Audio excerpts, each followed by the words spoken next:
teman-teman generasi muda, jangan lupa untuk terus berdoa, karena saya sampai sekarang ini bukan karena saya hebat, saya cantik, tapi karena Tuhan Yesus. Terima kasih. WBN Lintas Aktual NTT. Ikuti terus berbagai sajian aktual, media warisan budaya Nusantara, Lintas Aktual.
Semenjak saya mengikuti karantina Miss Indonesia sampai di malam Grand Final, banyak sekali pengalaman-pengalaman dan juga pengetahuan yang baru saya dapat, dan benar-benar itu mempengaruhi pribadi saya menjadi lebih baik lagi. Dan juga di sana juga banyak sekali tokoh-tokoh publik yang benar-benar luar biasa datang ke tempat kami untuk memberikan kami pengetahuan yang lebih luas, sehingga itu bisa membuat saya belajar dari mereka. Dan benar-benar ini motivasi saya mengikuti Miss Indonesia itu adalah saya ingin menjadi pribadi yang lebih baik, ingin menginspirasi generasi muda yang ada di Indonesia, di Nusa Tenggara Timur, bahkan Kabupaten Ngada, untuk bisa terus memajukan provinsi ini dan juga Indonesia ini ke mancanegara. Kemarin saya mengikuti audisi dan puji Tuhan dari 300 peserta audisi, saya yang masuk untuk mewakili provinsi NTT. Jadi saya dari 300 saya masuk ke 38 finalis. Terima kasih. Pesan dari saya untuk teman-teman semua, kalian jangan pernah putus asa. Kalian harus terus bermimpi, karena bermimpi itu bukan sesuatu yang hanya cuma-cuma. Mimpi saya juga berawal dari mimpi. Dulu hanya menonton TV saja, tetapi dalam hati saya punya impian, wah pengen sekali suatu hari bisa masuk ke dalam, dan akhirnya Tuhan mengabulkan itu. Dan kalian semua, untuk teman-teman generasi muda, jangan lupa untuk terus berdoa, karena saya sampai sekarang ini bukan karena saya hebat, saya cantik, tapi karena Tuhan Yesus. Terima kasih. Perasaan saya bangga, terharu, dan sampai menangis dalam hati. Ya betul. Saya terus terang, saya begitu masuk ini aula di RCTI, saya dipanggil oleh RCTI sendiri untuk mewakili 38 provinsi. Ya waktu itu saya diundang untuk mewakili 38 provinsi, luar biasa. Maka saya mesti ada kebanggaan tersendiri. Kok saya seorang Hengki Bagel kok bisa mewakili 38 provinsi? Kebanggaan buat saya waktu itu. Ya. Apa pesan Bapak untuk sama saudara keluarga besar yang menerima anak terkasih itu? Pesan saya kepada kakak adik, ya, ini menjadi motivasi untuk keluarga besar, lebih anak-anak muda, ya, anak-anak muda sekarang. Mari kita ini yang pertama. Jadi berikutnya kita gerakan kita anak-anak muda, lebih nona supaya ikutlah jejak. Ini sebagai motivasi untuk anak-anak kita. Masa kecilnya dia anak bontot. Iya. Masa kecilnya dia, kalau anak bontot pasti dia cengeng, tapi dia mandiri. Karena ibunya seorang guru, bapaknya seorang pegawai negeri, tidak bisa membimbing dia, tapi dia bisa mandiri.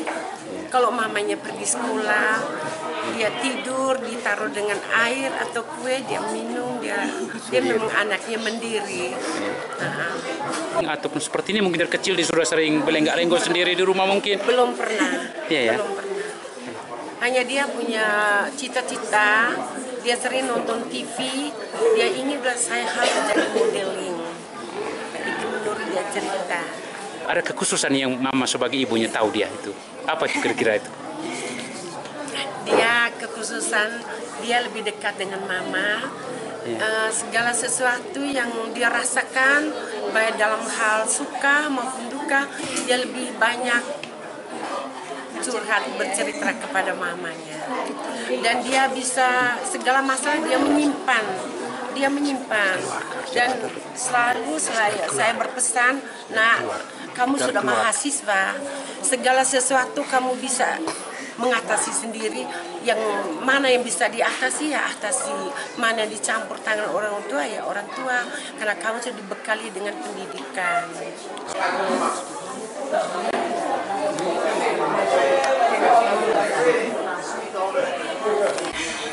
Jadi saya ingin menceritakan sedikit perjalanan saya dari seorang mahasiswa yang biasa-biasa saja sehingga saya bisa menerima selendang ini di bahu saya.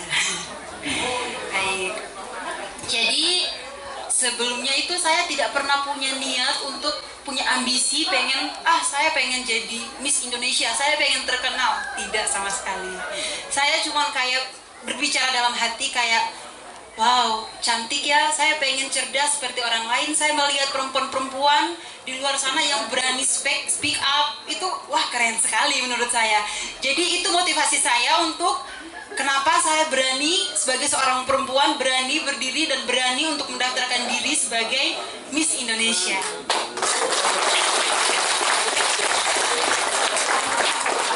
Jadi sebelum saya ke Miss Indonesia itu saya bekerja dulu, setelah lulus saya bekerja di Shopee. Dan pekerjaan di Shopee itu gajinya sedikit ya, kecil. Tapi saya selalu bersyukur, saya tidak pernah memandang pekerjaan apapun. Dan setelah itu saya berpindah ke Lazada. Nah setelah di Lazada, teman-teman saya melihat saya, mungkin mereka melihat saya ada potensi yang saya sembunyikan sebenarnya. Jadi mereka bilang begini, Rin, kamu tuh sayang loh, kamu kerja di BPO, kamu tuh cantik, wajah kamu tuh Indonesia asli, Indonesia Timur, sayang kamu kerja di BPO. Ya, tapi saya sempat tidak percaya diri ya. Saya takut, mereka bilang kalau kita pembahasan, mereka bilang takut mereka DI. Tapi saya berusaha untuk minta validasi dari mereka. Memang benar, iya Kak. Terus, iya Rin, coba ini lagi buka loh Miss Indonesia, coba dulu lah. Dan di situ saya iseng nih, oh boleh lah, coba ya. Pas saya coba, dan puji Tuhannya, saya sebelum mencoba saya minta ke Tuhan Yesus. Dan semua perjalanan saya, semua itu dari Tuhan Yesus. Jadi saya minta petunjuk ke Tuhan. Saya bilang begini, Tuhan, kalau memang ini jalannya saya untuk bisa membanggakan Nusa Tenggara Timur, membanggakan Kabupaten Ngada, Rakalaba khususnya, Jawa Barat, Tuhan lancarkanlah. Tapi kalau misalkan memang bukan jalan saya di sini, tidak apa-apa Tuhan. Tuhan gagalkan apapun itu tidak apa-apa. Saya ikhlas, saya bilang gitu ke Tuhan. Saya cerita ke Tuhan semuanya. Tapi Tuhan menjawab doa saya. Tuhan kayak menjawab langsung. Dimana Tuhan mengumpulkan orang-orang yang benar-benar baik ke saya. Mereka yang mendukung saya itu benar-benar tidak meminta uang Rp1.000 pun dari saya. Dari makeover, dari videografer, semuanya gratis. Dan itu menurut saya itu benar-benar kuasa Tuhan. Tuhan yang memberikan, Tuhan yang menyuruh mereka untuk kamu bantulah dia. Ini jalan dia menuju ke sana. Seperti itu. Dan sampai akhirnya saya di email sama Miss Indonesia. Kaget sih sebenarnya. Tiba-tiba di email, selamat ya Maria, kamu lolos untuk mewakili Provinsi Nusa Tenggara Timur. Jujur itu saya lagi kerja tiba-tiba dikirim email begitu. Wah kaget saya, soalnya yang mendaftar untuk Miss Indonesia itu, jangan kaget ya, yang mendaftar itu 300 orang. Tetapi Ibu Liliana selaku CEO untuk Miss Indonesia, dia memberikan saya kesempatan dari 300 menjadi 38 dan saya salah satu di dalam 38.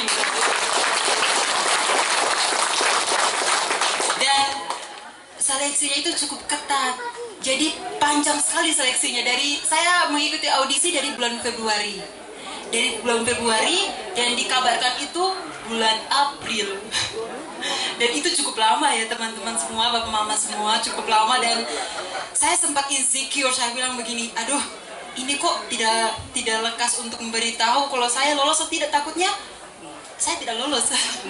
Tapi ternyata mereka memberikan saya email bahwa Ririn, kamu lolos untuk mewakili Provinsi Nusa Tenggara Timur. Itu saya nangis. Saya langsung berdoa ke Tuhan Yesus. Memang benar-benar kuasa Tuhan tuh luar biasa untuk saya. Dan sampai akhirnya saya dikarantina, dan untuk pengalaman karantina ini sangat-sangat luar biasa dan belum pernah saya dapatkan di sini.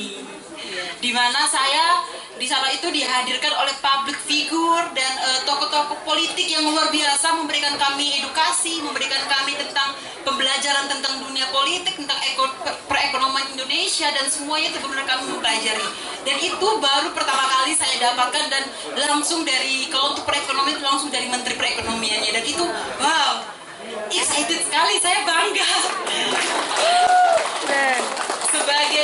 Sebagai orang Rakalaba, orang Mongolewa yang dulu hanya melihat di TV ya, wah keren sekali ya, dia bisa berbicara di depan umum, dia bisa lenggak-lenggok di depan kamera. Saya cuma bisa berbicara dalam hati, tapi Tuhan punya rencana yang terbaik untuk saya. Dan sampai di malam grand final kemarin, puji Tuhan semuanya berjalan dengan lancar dan tidak ada hambatan apapun. Pesan dari Ibu Liliana selaku CEO untuk kami semua 38 finalis, kami semua 38 finalis itu tidak kalah. Kami pemenangnya, kami semua pemenang. Hanya saja Ibu Liliana hanya memilih satu saja perwakilan Indonesia untuk ke Miss World. Ya. Jadi kami itu tidak kalah. Kami tetap menang di hati masyarakat, menang di hati masyarakat Indonesia, menang di hati masyarakat di provinsi yang saya bawakan, terkhusus untuk NTT, Kabupaten Ngada, Golongan Barat. Ya. Dan saya sangat-sangat bangga sekali ya bisa mewakili dan bisa diberi kepercayaan langsung oleh Ibu Liliana. Itu merupakan pengalaman saya yang ini harus dijadikan inspirasi, motivasi buat perempuan-perempuan yang masih muda seperti kalian-kalian ini ya. Ya, kalian jangan insecure dulu. Karirin juga insecure. Karirin dulu orangnya tidak percaya diri. Tapi kita sebagai perempuan harus bisa keluar dari zona itu. Oke? Kita harus keluar dari zona itu. Kita harus bisa menunjukkan kalau saya bisa kok, saya cantik. Oke? Saya cantik loh. Saya cantiknya Indonesia Timur. Jadi kalian jangan pernah minder. Karirin dulu pernah menyesali dengan Karirin yang dulu ya. Soalnya Karirin dulu orangnya kalau misalkan dibilang, ih kamu cantik ya, tidak orangnya tidak percaya diri. Tapi ternyata Karirin cantik. Tapi ingat, cantik itu bukan dari fisik, tapi cantik dari hati. Semua perempuan itu cantik, tidak ada perempuan yang jelek. Jadi kalian kalau misalkan lihat, ih dia tuh jelek, tidak. Semua perempuan tuh cantik. Cantik dari hati, dari pikiran, dari tingkah laku itu. Kalian tanpa kalian menunjukkan, ih saya cantik, itu palsu ya. Tapi kalau kalian menunjukkan hati kalian yang lembut, tutur kata kalian yang baik, pola pikir kalian yang bagus, itu aura kecantikan ini kalian tuh terpancar secara alami tanpa orang harus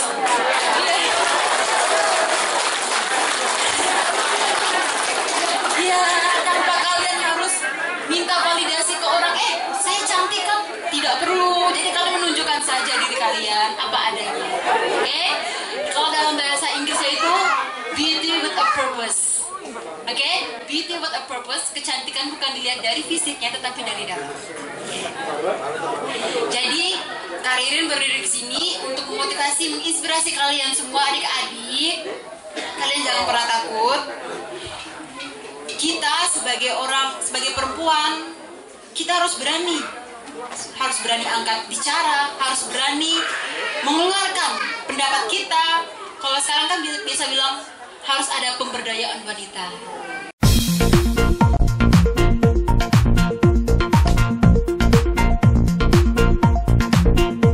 WBN Lintas Aktual NTT. Ikuti terus berbagai sajian aktual, media warisan budaya Nusantara, Lintas Aktual.